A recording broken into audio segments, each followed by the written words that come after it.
Hello viewers, welcome to our channel. నేను మీ Charan పరిమే. Israel Hamas యుద్ధం ఆగిపోయిందా? సడన్గా యుద్ధం అయితే ఆగిందని చెప్పేసి వార్తలు వస్తున్నాయి. అది కూడా 10 నెలల చిన్నారి యుద్ధాన్ని ఆపాడట. సో ఏంటి దీని సంగతి అనేది చూద్దాం. ఇజ్రాయెల్ హమాస్ యుద్ధం చాలా కాలంగా 11 నెలలుగా జరుగుతూనే ఉంది. ఇక ఒక నెల ఆగితే 12 నెలలు, సంవత్సరం పూర్తయిపోతుంది. ఇంత కాలంగా జరుగుతూ ఉన్నా సరే అదొక కొలిక్కి రాలేదు. పైగా ఒక తీవ్రవాద సంస్థగా పేరుపడ్డ సంస్థతో ఇన్ని రోజుల పాటు యుద్ధం జరుగుతూ ఉందంటే ఈ యుద్ధం వెనక ఎలాంటి శక్తులు ఉన్నాయి ఏంటి అనేది గతంలో అనేక సార్లు మాట్లాడుకున్నది. అయితే ఇందులో రెండు దేశాల వైపు నుంచి కూడా తప్పుందనుకోండి. సో ఇజ్రాయిల్ ఒక రౌడీలాగా బిహేవ్ చేస్తూ ఇష్టానుసారం పిల్లలని చూడకుండా, సామాన్యులని చూడకుండా గాజాలో మిసైల్స్ వేయడం కావచ్చు, బాంబులు వేయడం కావచ్చు, సో పాలస్తీనా ప్రజలకి ఇబ్బందులు కలిగిస్తూ అక్కడ అనేక మంది ఉసురు పోసుకున్న సంఘటనలు చూసాం. అదేవిధంగా హమాస్ కూడా రాజకీయంగా ఒకవైపు చర్చలు జరుపుతామంటూనే మరోవైపు ఇటువంటి దాడులకు తెగబడుతూ రావడం, ఇజ్రాయెల్ పౌరుల్ని అరెస్ట్ చేసి వాళ్ళని నానా విధాలుగా హింసించడం, సో ఈ విధంగా చేస్తూ వచ్చారనమాట. అంటే యుద్ధాన్ని యుద్ధ నీతితో కాకుండా వేరే పద్ధతిలో చేయడంతో ఇక్కడ సమస్యలు అయితే ఏర్పడ్డాయి. సో చాలా కాలంగా జరిగాయి. పాలస్తీనా పౌరులు దాదాపు 40,000 మంది దాకా చనిపోయారు. ఇక గాజా అయితే పూర్తిగా ధ్వంసమైపోయింది. ఈ సిచ్యుయేషన్లో ఇప్పుడు ఈ యుద్ధం ఆగిపోయిందనమాట. ఎలా ఆగింది ఏంటి అనేది గమనించి చూస్తే 10 నెలల చిన్నారి అబ్దుల్ రహమాన్ అనే ఒక చిన్నారి యుద్ధాన్ని ఆపగలిగాడు. ఏ విధంగా అంటే ఆగస్టు 23వ తారీఖున ప్రపంచ ఆరోగ్య సంస్థ ఒక ప్రకటన చేసింది. అంటే ఒక విషయాన్ని గుర్తించిందనమాట. ఏంటంటే దాదాపు 25 సంవత్సరాల తరువాత ఇజ్రాయెల్లో పోలియో అనే డిసీజ్ని కనిపెట్టారు. పోలియో అనేది మనందరికీ తెలిసిందే కదా. మన దేశంలో గత 10-15 ఏళ్ల క్రితం చాలా విపరీతంగా ఉండేది. అనేక మంది పిల్లలు చిన్న వయసులోనే పోలియో చిన్న వయసులోనే ఎక్కువ వస్తుంటుంది. సో వాళ్ళకి సరైన టీకాలు ఇవన్నీ లేకపోవడం వల్ల, అలాగే పౌష్టికాహార లోపాలు, ఇక రకరకాల కారణాలు. సో అయితే మన ఇండియా దాన్ని సీరియస్గా తీసుకొని ఆ వ్యాక్సినేషన్ అనేది జాతీయ స్థాయిలో విపరీతంగా చేయడంతో, ఒక యుద్ధ ప్రాతిపదికన ఆ పోలియో మీద పోరాడడంతో ఒక 10-15 ఏళ్ల పాటు దాన్ని మన దేశంలోంచి పూర్తి స్థాయిలో తీసేయగలిగాం. అయితే ఆరోగ్య సంస్థ, మన దేశ ఆరోగ్య సంస్థ అయితే మన దేశం నుంచి పోలియోని తరిమి కొట్టేశాము అని చెప్పేసి గతంలోనే ఒక 7-8 ఏళ్ళు 10 ఏళ్ల క్రితమే ప్రకటించేసింది. సో అది అయితే అక్కడక్కడ ఒకటి అరా అయితే కనిపిస్తున్నాయి. బట్ మేజర్గా చూసుకుంటే దాదాపు పోలియో అనేది మన దేశం నుంచి పోయినట్టే. అయితే కొన్ని దేశాల్లో, అంటే చాలా దేశాల్లో అది ఎప్పుడూ అంతరించిపోయింది. కానీ ఇప్పుడు సడన్గా ఇక్కడ కూడా దాదాపు 25 ఏళ్ల తరువాత ఇప్పుడు చూశారు మళ్ళీ పోలియోని. అంటే 25 ఏళ్ల క్రితం ఉండేది, ఈ 25 ఏళ్లలో కనిపించలేదు. కానీ ఇప్పుడు మాత్రం ఈ అబ్దుల్ రహమాన్ అనే ఒక చిన్నపిల్లాడికి, అదేవిధంగా కొంతమందికి ఈ పోలియో ఉండటం గుర్తించారు. సో మొదటగా ఈ పిల్లాడికి గుర్తించిన తర్వాత ఇక దీనికి వ్యాక్సినేషన్ అనేది అవసరం కదా. అది కూడా టైప్ 2 పోలియో వచ్చింది తనకి. వ్యాక్సినేషన్ విపరీతంగా చేస్తే తప్ప అక్కడ కంట్రోల్ అవ్వడానికి ఛాన్స్ ఉండదు. ఎందుకంటే పిల్లలకు, అంటే ఆ ఏజ్ గ్రూప్ పిల్లలకి ఏ ఏజ్ గ్రూప్లో ఇవ్వాలో ఆ ఏజ్ గ్రూప్లో దాన్ని డోసుల ప్రకారం ఇస్తూ వెళ్ళాలి. దాన్ని పోస్ట్పోన్ చేయడానికి ఉండదు. పిల్లలకు సంబంధించిన వ్యాక్సినేషన్ చిన్న వయసులోనే అందుకే ఇస్తారు. సో ఆ విధంగా వ్యాక్సినేషన్ ఇవ్వాలి. కానీ ఈ యుద్ధం వల్ల చాలా ఇబ్బంది ఎదురవుతుంది. ఇక్కడ ఈ హమాస్ ఇజ్రాయెల్ యుద్ధం వల్ల ఈ గాజా ప్రాంతము, ఈ చుట్టుపక్కల పాలస్తీనా ఇజ్రాయెల్ ప్రాంతాల్లో చాలా ఇబ్బంది ఎదుర్కొంటున్నాము అని చెప్పేసి ప్రపంచ ఆరోగ్య సంస్థ ప్రకటించింది.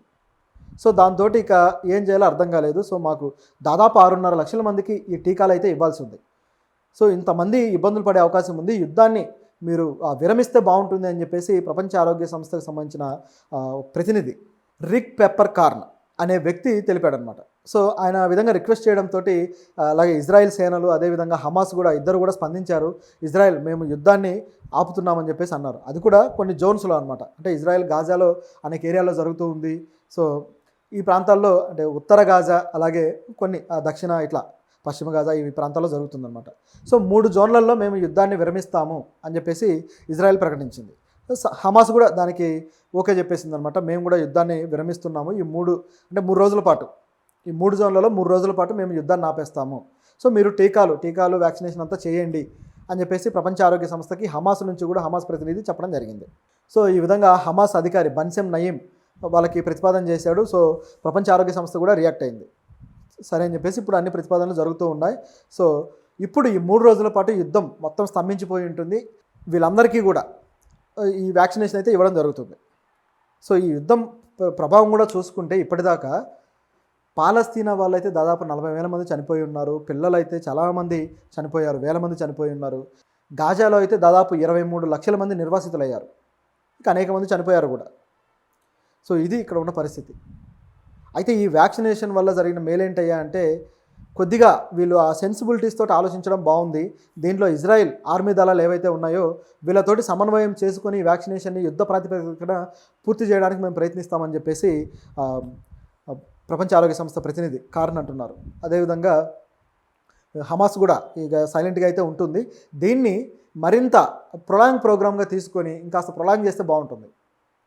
ఎందుకంటే ఈ యుద్ధం వేడి చల్లారడానికి ఇది ఒక మంచి అవకాశం. ఇది ఒక చిన్న విరామం, కేవలం చిన్న విరామం మాత్రమే. దీన్ని ఇంకాస్త ఒక 10 రోజులకు 15 రోజులకు పెంచి ఆ తర్వాత ఈ చర్చలకు దారి తీసేలా ఏదైనా చర్యలు చేస్తే బాగుంటుంది. సో అటువంటి ప్రయత్నం ఇప్పుడు జరగాలి. ముఖ్యంగా దీనిలో సంధి కోసం ప్రయత్నిస్తున్న దేశాలు ఏవైతే ఉన్నాయో యుద్ధం ఆల్రెడీ విరమణ జరిగింది కాబట్టి 3 రోజులు ఇప్పుడు వీళ్ళు ఎంటర్ అయితే బాగుంటుంది. అమెరికా కావచ్చు, అదేవిధంగా కొన్ని దేశాలు, రష్యా కావచ్చు.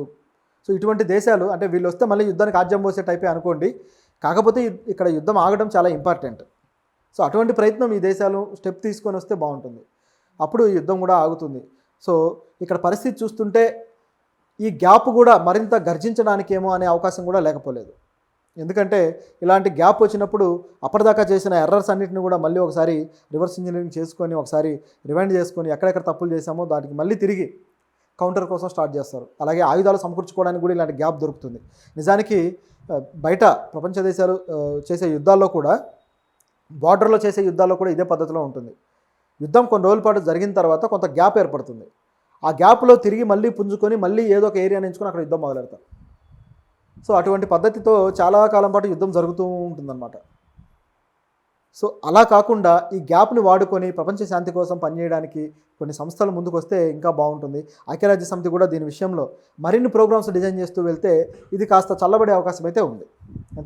అయితే వీళ్ళు కూడా ఎవరైతే ఈ టీకాలు తీసుకోవాల్సిన పరిస్థితిలో ఉన్నారో వీళ్ళు కూడా సొంత ఇళ్లలో ఏమీ లేరు. అనేక లక్షల మంది కూడా శిబిరాల్లో ఉన్నారు, శరణార్థి శిబిరాల్లో. సో అవి కూడా అంతంత మాత్రం పరిస్థితుల్లోనే ఉన్నాయి. కాబట్టి ఆ శిబిరాల మీద దాడులు జరగకుండా ఉండటం కోసమే ఈ యుద్ధాన్ని ఆపడం జరిగింది. ఎందుకంటే కొద్ది రోజుల క్రితం అయితే శిబిరాల మీద కూడా దాడులు అయితే చేసింది ఇజ్రాయెల్. సో దానివల్ల కూడా అనేక మంది గాయాల పాలై కొంతమంది చనిపోయారు. సో ఇది మళ్ళీ రిపీట్ అవ్వకుండా ఉండటం కోసమే శిబిరాల మీద ఈ దాడులు వద్దు అని చెప్పేసి కొన్ని జోన్స్లో ఆపారు. అయితే ఈ 3 జోన్స్లో మాత్రమే ఆగింది. మిగతా జోన్స్లో మరి కంటిన్యూ అయ్యే అవకాశం కూడా లేకపోలేదు. సో మరి ఆ ప్రాంతాల్లో ఉన్న శిబిరాల్లో మరి ఇలాంటి వాళ్ళు లేరా అంటే దానికి కూడా ఐక్యరాజ్య సమితి కొంత కార్యాచరణ చేయాల్సిన అవసరం అయితే ఉంది. సో ఎందుకంటే స్పీడ్గా వీళ్ళు చేస్తే మళ్ళీ కొంతమంది మిస్ అయ్యే అవకాశం ఉంది. కాబట్టి అందరినీ ఒక తాటి మీదకి తేవడానికి, అంటే ఒక చోటికి తేవడం కోసం ప్రయత్నం చేస్తే ఆ శిబిరాల్లో కూడా యుద్ధాన్ని కొంత విరామం